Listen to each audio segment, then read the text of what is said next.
We are coming to you today from Yosemite National Park. There are so many varieties of habitats and environments in California. We are soaking it all in. Right now we're here at Mirror Lake, right beneath Half Dome, and letting our kids play in the water, the cold water. And we wanted to bring to you today the top 10 surprises we've had in the past 3 seasons as full-time families. So some of those are like, oops, I can't believe we did that, and others are like, wow, we had no idea it was going to be this good. So let's break it down. Yeah. You go first.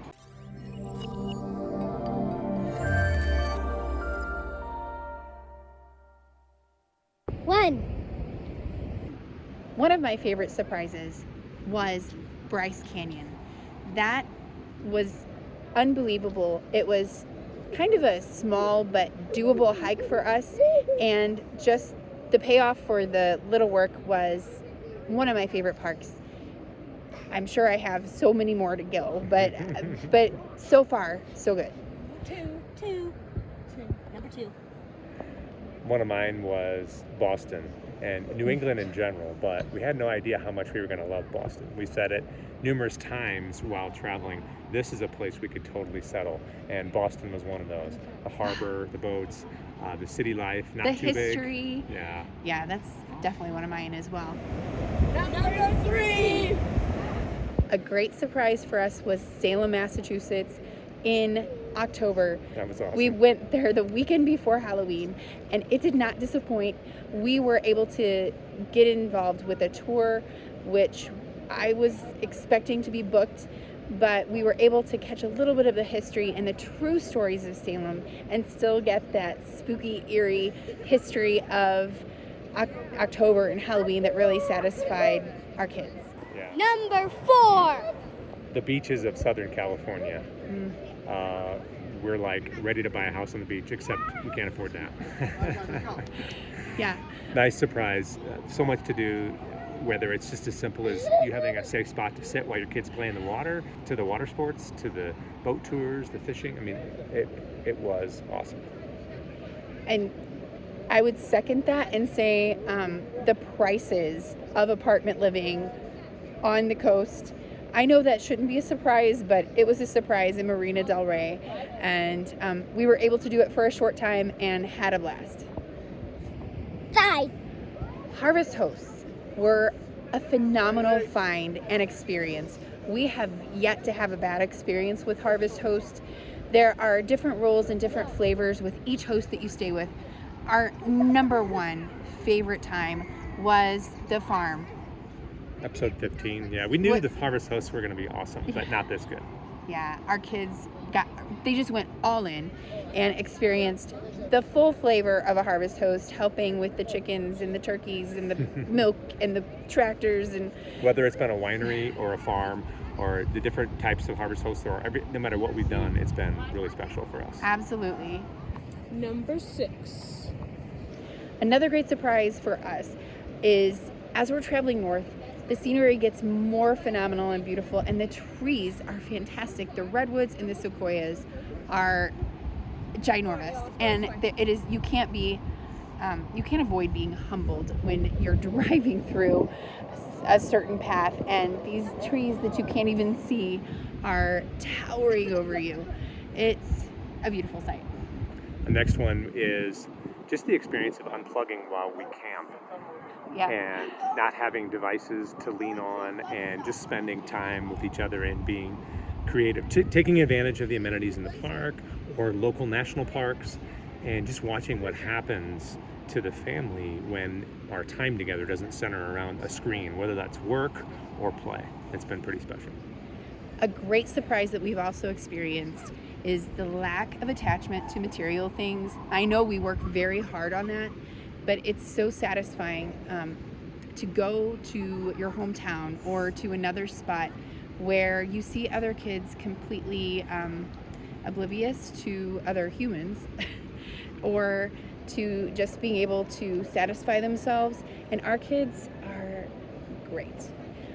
I get to brag, I'm the mom, it's okay. But they're so satisfied with the simplest things and truly appreciative. We always try to foster gratitude, and that is definitely a plus and probably one of the biggest things. Number 7. Another thing that surprised me is how we broke many of the rules that we learned, like watching videos and getting ready for this trip, like driving at night. Oops, we bent our jacks. Or ice cream for dinner. That's definitely not a norm.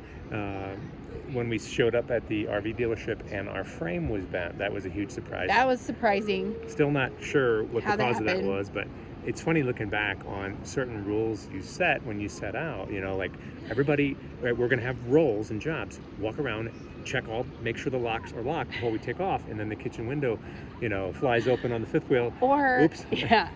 Or, oh, I will never be that RV family that doesn't take a shower every day. Or doesn't, yeah. Yeah, we've broken all the rules. Let me just say, plaid hides a multitude of sins. Those plaid shirts do great when you're hiking and you just really don't have time to do all the laundry.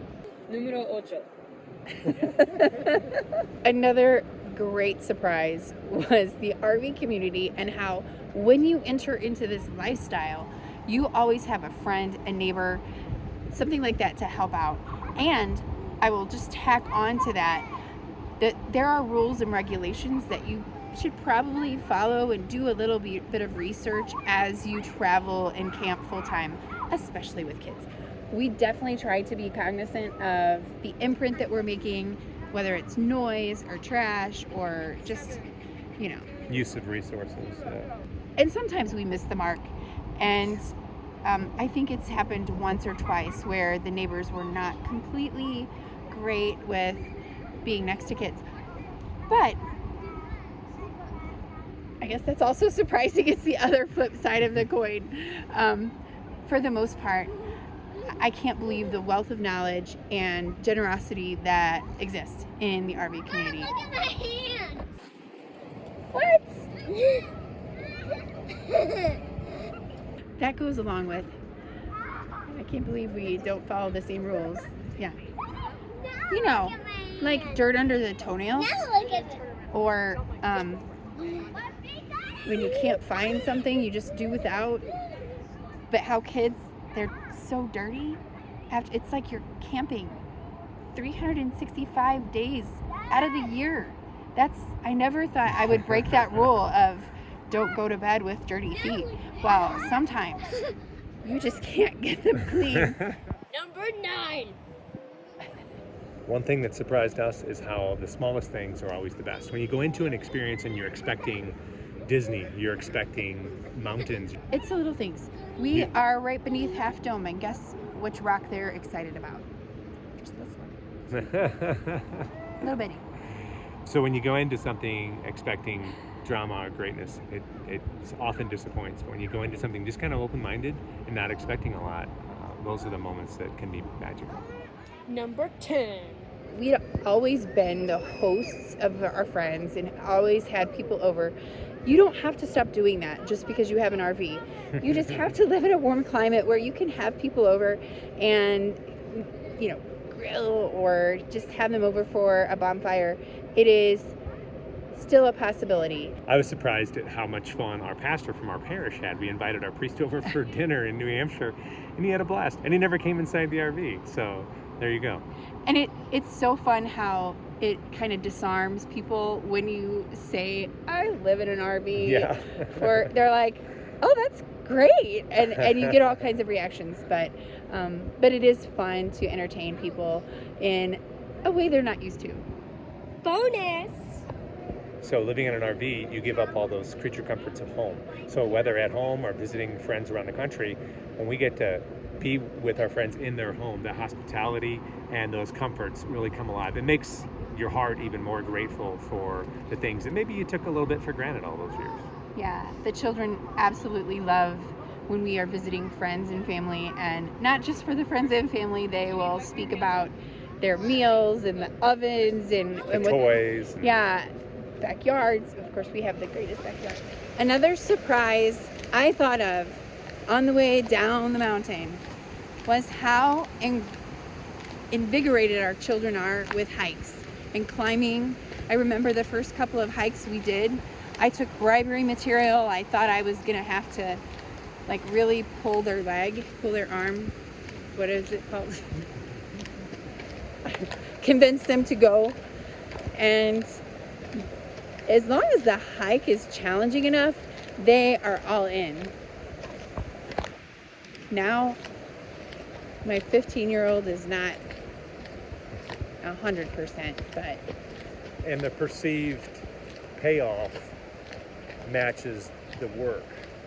So we've definitely done hikes where they were super hard for whatever the circumstances were, and then the payoff at the end didn't quite, Dad, this was a miss today, that kind of a thing. they're not shy about telling us when we haven't done a good job planning. Yep. You got it! Woohoo! Teamwork. First time. First time. 3, 2, 1, go. Teamwork. Teamwork. Try one more time. Wait. Don't Don't scratch like his... that part. Don't like that part. Cut.